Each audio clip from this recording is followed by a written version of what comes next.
আজি আমাৰ যি মহাৰাজত জয়ন্তী আমাৰ শক্তি আশ্ৰম উচ্চতৰ মাধ্যমিক আৰু কাৰিকৰী বিদ্যালয়ত যি মহাৰাজত জয়ন্তী চলি আছে তাৰ আজি অন্তিম দিনৰ প্ৰথম কাৰ্যসূচী হিচাপে আমাৰ সাংস্কৃতিক শোভাযাত্ৰা আছিলে আৰু এই সাংস্কৃতিক শোভাযাত্ৰাত আমাৰ গোটেইখিনি জাতি জনগোষ্ঠীৰ কলা কৃষ্টি সংস্কৃতি জড়িত কৰি আমাৰ ছাত্ৰ ছাত্ৰীসকলে এটা বাৰেৰহণীয়া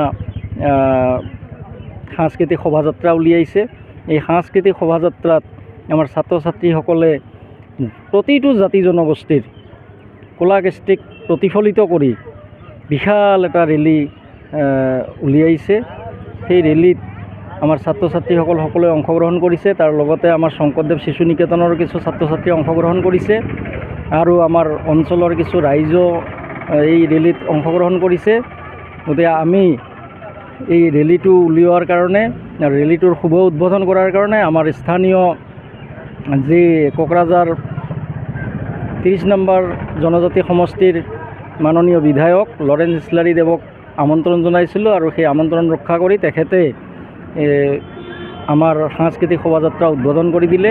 তেখেতৰ উদ্বোধনী ভাষণত তেখেতে আমাৰ বিদ্যালয়খনৰ প্ৰতি BTC চৰকাৰৰ ফালৰ পৰা যিমানখিনি সহায় সহযোগৰ প্ৰয়োজন হয় সেইখিনি দিব বুলি আশ্বাস দিছে। আমি নথৈ আনন্দিত হৈছোঁ।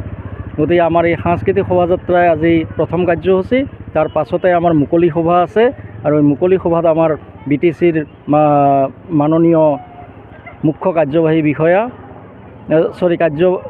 কাৰ্যবাহী সদস্য মুখ্য কাৰ্যবাহী সদস্য আমাৰ প্ৰমোদ বড়ো ডাঙৰীয়া উপস্থিত থাকিব। তেখেতৰ লগতে তেখেতৰ ৰাজনৈতিক উপদেষ্টা বেৰলাও কাৰ্জী ডাঙৰী ডক্টৰ বেৰলাও কাৰ্জী ডাঙৰীয়া উপস্থিত থাকিব। আমাৰ মাননীয় বিধায়ক লৰেঞ্চ ইছলাৰী ডাঙৰীয়া উপস্থিত থাকিব আৰু যথেষ্ট সংখ্যক আমাৰ গুণী জ্ঞানী ব্যক্তি উপস্থিত থাকিব। শক্তি আশ্ৰম যি মহাৰাজত আজি তৃতীয় দিনত আৰু আজি দিনৰ কাৰ্যসূচী ইতিমধ্যে মানে পুৱাত শোভাযাত্ৰা কাৰ্যসূচী হৈ গ'ল। এতিয়া আমাৰ সাধাৰণ সভা চলি আছে। তো যিহেতু শক্তি আশ্ৰম হাই ছেকেণ্ডেৰী যি ৭৫ বছৰ যি বৰ্ণিল যাত্ৰা, আজি এই যাত্ৰা যিবিলাক মহান মেধা ব্যক্তিসকলে তেওঁলোকৰ সৰ্বোচ্চ ত্যাগ কৰি এইখন অনুষ্ঠান গঢ় দিয়াত তেওঁলোকে মানে সহযোগ কৰিছে, তেওঁলোকক আমি ধন্যবাদ কৰিছোঁ, যাচিছোঁ। তাৰপিছত এইখন অনুষ্ঠান অকল অনুষ্ঠানেই নহয়, এইখন আমাৰ শক্তি আশ্ৰম অঞ্চলতে হৃদপিণ্ড।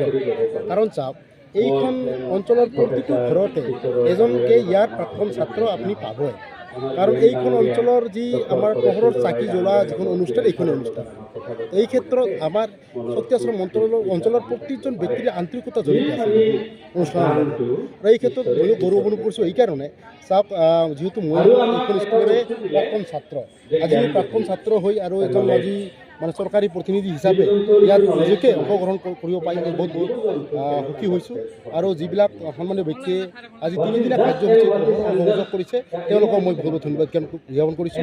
লগতে আপোনালোককো মই ধন্যবাদ জ্ঞাপন কৰিছোঁ, আপোনালোকে এই সুন্দৰকৈ আমাৰ অনুষ্ঠানখন পাব্লিছ কৰাৰ কাৰণে বা ৰাইজক জনোৱাৰ কাৰণে আপোনালোকক বহুত ধন্যবাদ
তেখেতক আমি এই হিচাপতে ধন্যবাদ জ্ঞাপন কৰিছোঁ আৰু ভৱিষ্যতেও তেখেতে আমাৰ স্কুলখনৰ প্ৰতি দৃষ্টি ৰাখিব বুলি আমি আশা কৰিছোঁ।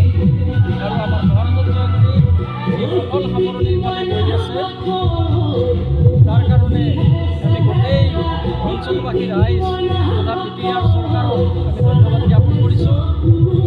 স্পেচিয়েলি আমাৰ ৰিচিপশ্যন কমিটিৰ সভাপতি